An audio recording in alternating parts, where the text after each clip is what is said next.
एक सुंदर कथा आती है पितरों की।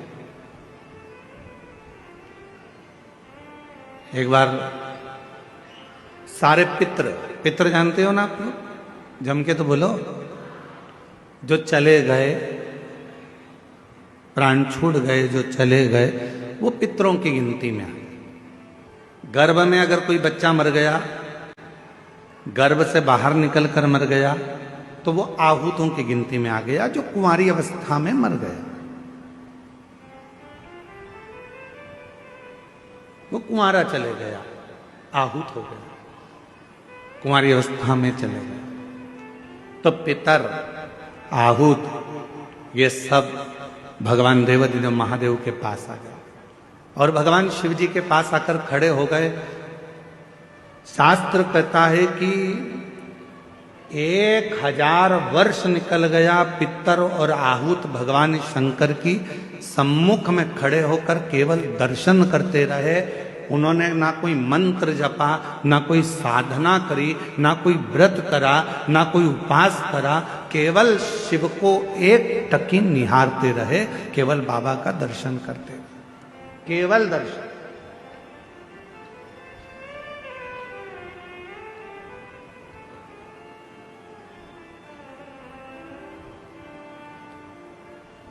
कितना फल है दर्शन का, जरा देखिएगा।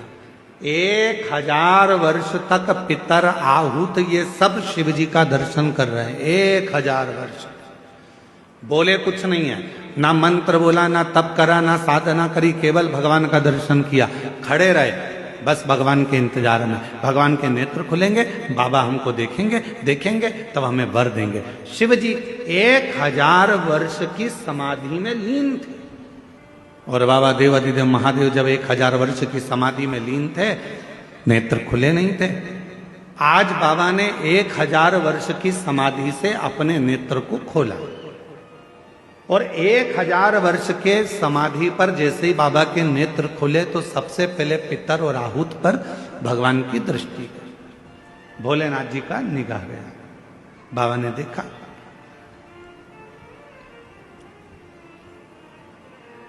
शिव जी ने पितरों को बुलाया, आहूतों को बुलाया और बुलाकर पूछा, क्यों भाई, क्या बात है, तुम यहां खड़े हो, क्या बात है? बस देवाधिदेव महादेव बाबा पूछने ही वाले थे, इतनी देर में नंदी दौड़कर आ गया और नंदी दौड़कर आया और आते से ही भगवान भोलेनाथ जी से बोला, प्रभु आपने तो इनको अब देखा है, जितने समय से आप तप कर रहे हो उतने समय से ये बाहर खड़े होकर आपका दर्शन कर रहे हैं, इंतजार कर रहे हैं। नेत्र खुलेंगे, बाबा हमें वर देंगे, नेत्र खुलेंगे, बाबा हमें वर देंगे।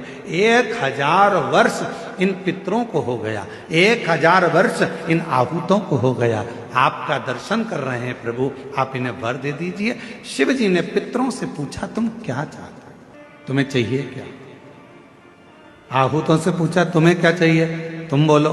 पितर और आहूत दोनों एक ही बात बोले, प्रभु संसार के लोग श्राद्ध पक्ष में हमको जल देंगे। संसार के लोग जब श्राद्ध आएगा, 16 श्राद्ध 16 दिन के आएंगे, तब ब्राह्मण को भोजन कराएंगे, पिंडदान करेंगे, तर्पण करेंगे, श्राद्ध करेंगे, तर्पण में जल देंगे, तब हमको जल प्राप्त होगा, तब हमको भोजन प्राप्त होगा, तब तक हम भूखे रहेंगे। इसलिए प्रभु एक कृपा कर दो कि ऐसी कोई व्यवस्था कर दो कि घर के लोग, परिवार के लोग, कुटुंब के लोग, कोई भी प्रतिदिन या हफ्ते में एक बार कैसे भी उनके माध्यम से हमें जल प्राप्त हो जाए और हम तृप्त हो जाएं। भगवान देवाधिदेव महादेव ने वर दे दिया पितरों को, आहूतों को। क्यों चिंता करते हो? जब संसार का मनुष्य मेरे शिवलिंग पर जल चढ़ाएगा, वो जल बहकर जब नीचे की ओर आएगा और अशोक सुंदरी से स्पर्श कर कर आगे बढ़ेगा, उसी समय पर आपको वो जल प्राप्त हो जाएगा और सारे पितर और आहूत तृप्त होते चले। वो जल आपको वहां प्राप्त होगा।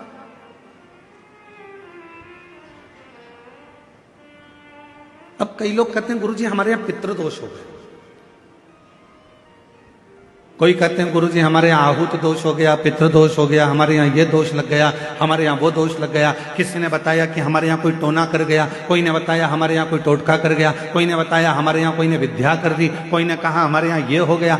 शिव महापुराण की उमा संहिता कहती है जो भगवान शंकर को जल चढ़ाता है, जल चढ़ाते समय उसके जितने भी दोष हैं, चाहे पितृ दोष हो, चाहे आहुत दोष हो, चाहे वासुक दोष हो, चाहे कालसर्प दोष हो, जितने भी दोष होते हैं वो सारे दोष अपने आप समाप्त होते चले जाते हैं। और याद रखना, जो भगवान शंकर पर चढ़ा हुआ जल थोड़ा सा झेल कर लेकर आता है और अपने घर के दरवाजे पर छींटता है, दुनिया में किसी की सामर्थ्यता नहीं है कि कोई तुम्हारे ऊपर टोना कर दे या तुम्हारे को तकलीफ दे।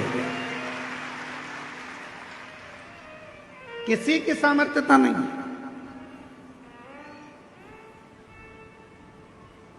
हम तो बाबा के भरोसे चलते हैं, हम तो बाबा के भरोसे चलते हैं।